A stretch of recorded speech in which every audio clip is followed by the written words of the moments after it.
Welcome back to the Highlight Spiel. We're back here on the Highlight Spiel with our college football preview special, part 4 this time, the Pac-12 edition. In the preseason media poll in the North Division, they had Washington first, Stanford second, Washington State third, Oregon fourth, Oregon State fifth, and California sixth.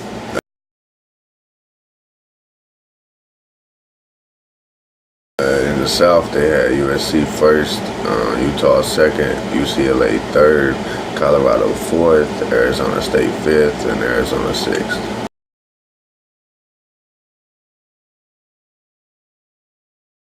And then USC was actually predicted to win the conference outright and beat the champion.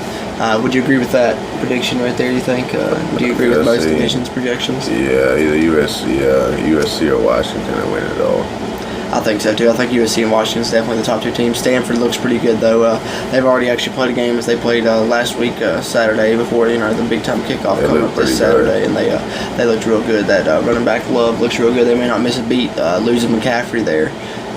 Still had a great running game and really looked good against Rice. Big time win there. Some of the top players in the conference. Top quarterbacks, you got Josh Rosen at UCLA, Jake Browning at Washington, Sam Darnold at USC, probably the top pro QB prospect in the nation coming out next year. Royce Freeman, the running back at Oregon, Ronald Jones, the running back at USC, Myles Gaskin at Washington, and then Phillip Lindsay at Colorado. And then, wide receivers, you got Dante Pettis at Washington, Shea Fields at Colorado. All the offensive players, who do you think going to have a better year? I think Royce Freeman's going to have a great year. He's ran for 4,000 yards in his first 3 seasons of football, over 40 touchdowns already. He's going to end up with 50-plus touchdowns, maybe even 60 in his career. Hell of a career from that guy. Sam Darnold's going to have a big season, I think. And then Jake Browning, you can't sleep on what that guy did last year at Washington, making the playoffs and being a Heisman finalist. He loses John Ross, but I think he'll still progress himself and have a great season. Yeah, he did have over 3,400 yards and 43 touchdowns last year. 62% completion percentage. So with only 9 picks, and that's incredible. 40-some touchdowns and 9 picks. That's just, you can't beat those numbers hardly. And I don't know if he'll get quite that good of numbers this year, but I expect Washington to still have another great season. Maybe not make the playoff again, but another great season nonetheless. Some of the preseason top 25 teams in the conference. Top 25 teams, they got USC at number 4. I got Washington at number 8. Stanford at 14. And Washington State at number 24. Do you agree with all those teams being ranked in the top 25? Do you think any should be ranked higher, lower? I think Washington should be in at least a top 5. I'd put Washington. I like Washington in the top 10. I think they might take a step back. I think USC top 5s. I don't know. I'd put them, Washington a little bit closer in the rankings. Stanford, I think they're in a good spot, and I think Washington State being ranked, they deserve it. Mike Leach is doing a good job down there, and they've looked pretty good recently. Yeah. Some of the bigger conference games, you got Stanford at USC on September 9th. You got Oregon and Washington on November 4th, and UCLA at USC on November 18th. November 10th, you got Washington at Stanford. You got UCLA at USC on November 18th. And then Washington State at Washington, a big rivalry there on November 25th. Out of all those games, which one are you most excited to see, and do you think it's the biggest matchup for the conference? Of course, the very first one we mentioned, Stanford at USC. I think that's a big one. That's always a big one. Washington and Stanford is going to be another good one, I think. And UCLA and USC, always a great rivalry. Mm-hmm. That's always going to be a good game there. I think all these are good games to see between the top, 4 or 5 teams in the conference here. Some of the bigger storylines. USC, are they back finally with Sam Darnold, a Heisman candidate quarterback, top prospect at quarterback coming out next season? Are they back? Are they going to make the playoff? Are they back? Is this USC of old, the national championship USC that can do the things that we've seen in the past? I give them maybe 8 or 9 wins at most, if that, maybe 7. 8 or 9 wins for USC, really? Yeah. I'm gonna have to disagree. Ronald Jones coming back and Sam Darnold coming back. They're gonna do some big things this season. I think you could see them in the playoff possibly. If a Pac-12 team makes it, I think it will be USC this year, not Washington. They'll blow up mid-season. I don't know. I just don't see it. I think we may be seeing the resurgence of USC finally. I really do. I think USC may be back. Man. I do agree to disagree between me and this guy as always. Division. Yeah, we'll see. We'll see what happens. Speaking of Washington, they great season last year. John Ross is gone, but they do have Jake Browning returning. We've talked about the numbers that he put up. John Ross, one of the fastest players in the nation. They got some great players on defense coming back. The great running back coming back in Myles Gaskin, one of the best running backs in the conference. They're obviously going to be another good season. They're projected to be the top team in their division.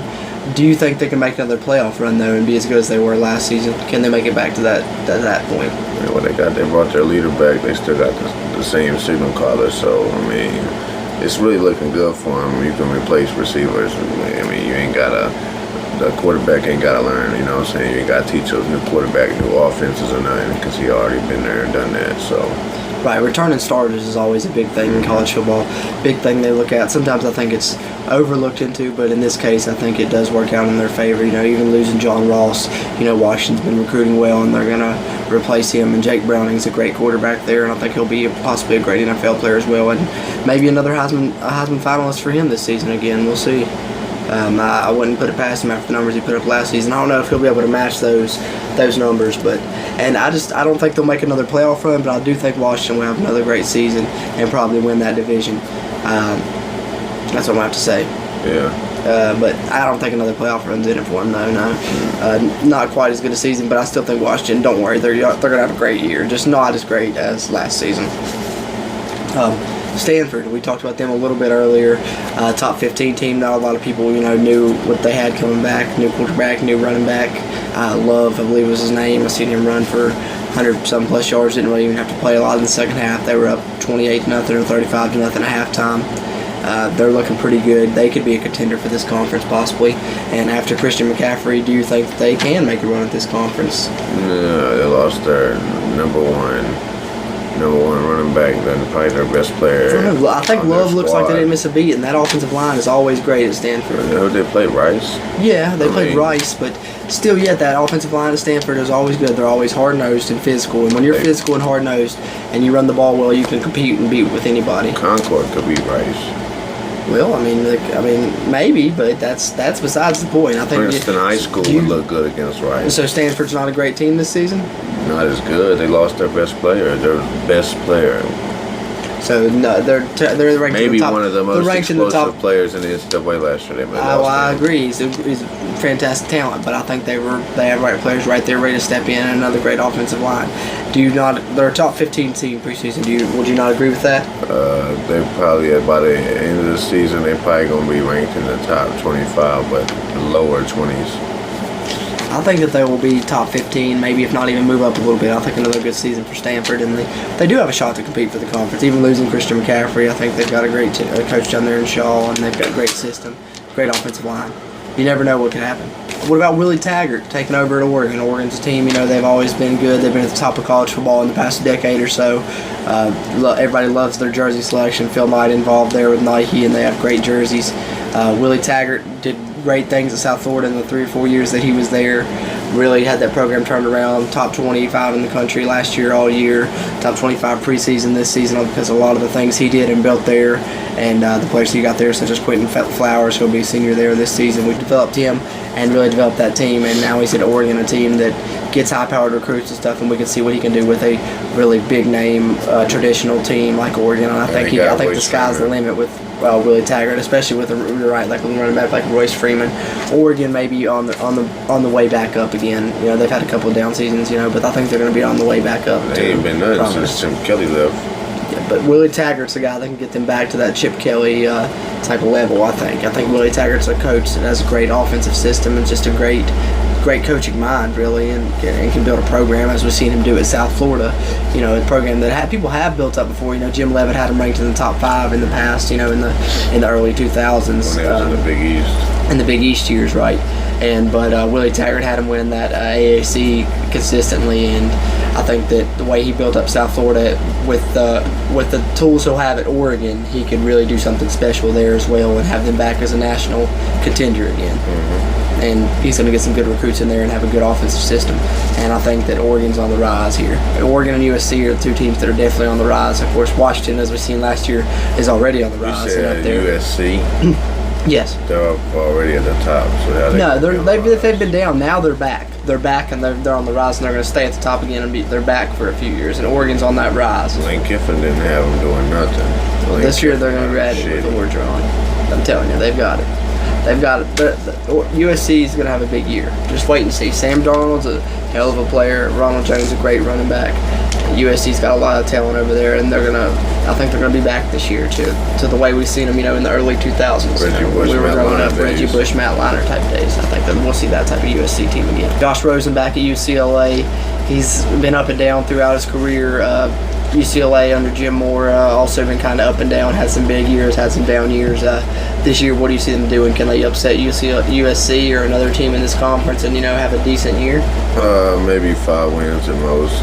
In a conference, they might win. They'll beat every team, but they'll lose to USC, Washington State. They might beat everybody else, but they're gonna lose to most teams. I tend to kind of agree with you. I think they're gonna have like a mid-level type of season.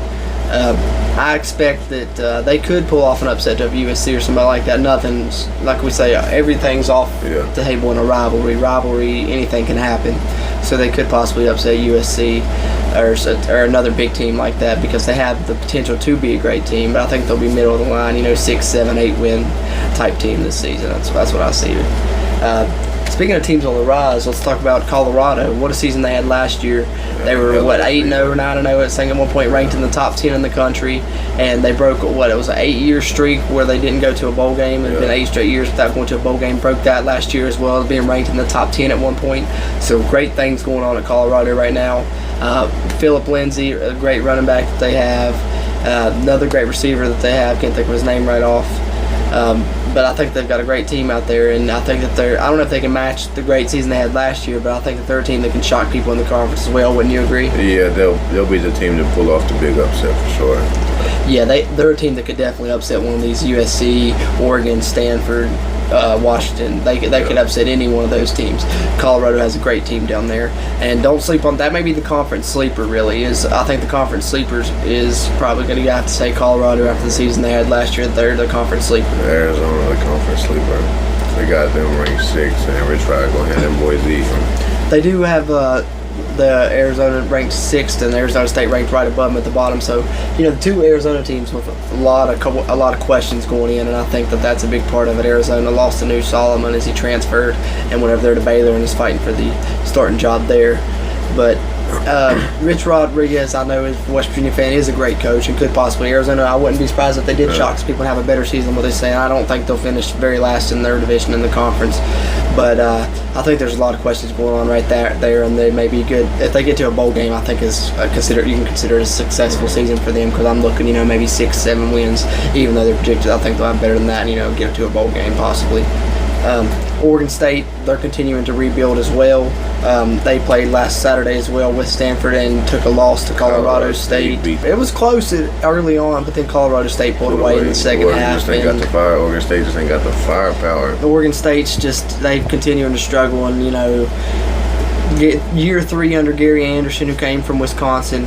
Hopefully we see some improvement from them this season. Maybe later on they turn it around, and we hope to see them rebuild and bounce back and get back to a good Oregon State team. They used to have Jaquiz Rogers, James Rogers. Since the Rogers brothers. Yeah, they've got a chance to be a good team though if they can turn it around. I think Gary Anderson's got potential. We've seen him be a good coach before, and I think he can do it again in Oregon State. So hopefully they rebound and have a better year this year. Utah under their head coach Kyle Whittingham, they've kind of always struggled with the passing offense despite having successful seasons in years past. So they're trying to turn that around this year. They brought in Troy Taylor to be the offensive coordinator, as he was the offensive coordinator at Eastern Washington last year, looking to improve their passing game. Utah, if they can improve that passing game with the addition of the offensive coordinator, where do you see them in this conference? They rank number 2 right behind USC, so not having a passing offense ain't really hurting them too bad to be number 2 right below USC. So, if they don't have a passing offense, then I guess the run game better step it up, and the defense better step it up. The defense is always solid there, and the run game's been consistent. consistent run game. I guess that's the best way you can put it, really. But if they can get that next level and get a great passing attack to go along with some of these spread offenses that are popular now in college football and air raid offenses, I think that they could possibly compete for a conference title. Yeah, they need to get with the times. They still trying to play on the center. Right, and I think that they're ready to do that now. And then over in California, Sonny Dykes was just fired, and you got Justin Wilcox taking over in his first year. Anxious to see what he can do there. California, they've kind of been down. Hopefully they can get back and have some good seasons here. Justin Wilcox hopefully has a good first year. I think they'll be down near the bottom, this year with it being his first season taking over. But they could bounce back and get right back up at the top of the conference again if he shows that he can do it this season. First year coaches, Justin Fuente, have Virginia Tech ACC championship in their first year. So first year coaches are hard to judge, really, because it's hard to predict at the beginning of the season, but it's also hard to analyze even after the season, because is it because they're a great coach, or is it because what was left for them already there? Bill Stewart. Once you get into like 3 or 4 years into a tenure, I think is when you really can start judging a coach. Once he gets his players in there and start developing his system and his ideas into the program. Bill Stewart didn't leave Dana with shit. So yeah, exactly. He really didn't. But Dana's built that program up. You can see. So you can see what a coach can do. Give him 5-6 years and give him a chance, he can get them right back to where they were, if not better. And hopefully Cal can do something like that with Wilcox, and he can start that build up this season. So having talked about all that and storylines, let's talk about our predictions for the Pac-12 conference this season. Who do you see winning each division and playing in the conference championship, and who do you see as your conference champion? South, I'm gonna give it to the Trojans. Hard to go against them. I want to so bad, but just can't. It's hard to. North Division, I'm gonna have probably Washington, USC. That's who you got in the matchup. Donald and Browning battling out. Great match. That'll be a hell of a matchup to see. I'm gonna go with the Trojans, baby. We riding in on the horse. I heard that. I'm gonna have to go agree with you. I think this is the first time we've agreed. I'm gonna agree on the matchup, and I'm gonna agree that USC wins it. I'm gonna say USC versus Washington in the conference championship game, and like you said, a great matchup versus Sam Darnold versus Jake Browning. And I like Washington. I think they're a great team. They could win that game potentially, but I really like USC this season. It's hard to go I think they can have a great season, possibly even be college football playoff bound. And I like USC to win the Pac-12 as well. Because regardless if they've had a good year or a bad year, they've always dominated the Pac-12 conference. It's always been their year. I mean, their conference award. Granted, last year was a change-up with Washington dominating and going all the way to the college football playoff, and they got the potential to be that good again. But I think if they could. But I think if anybody does this year, it will be USC. For sure. Well, we appreciate you guys for watching again. I'm Jordan. I'm Fletch. This has been a product of Trio 4 Productions, the Highlight Spiel College Football Preview, Pac-12 edition. Stay tuned for our final edition, Part 5 of the College Football Preview Special, the SEC edition, coming soon. Thank you, guys. Thanks.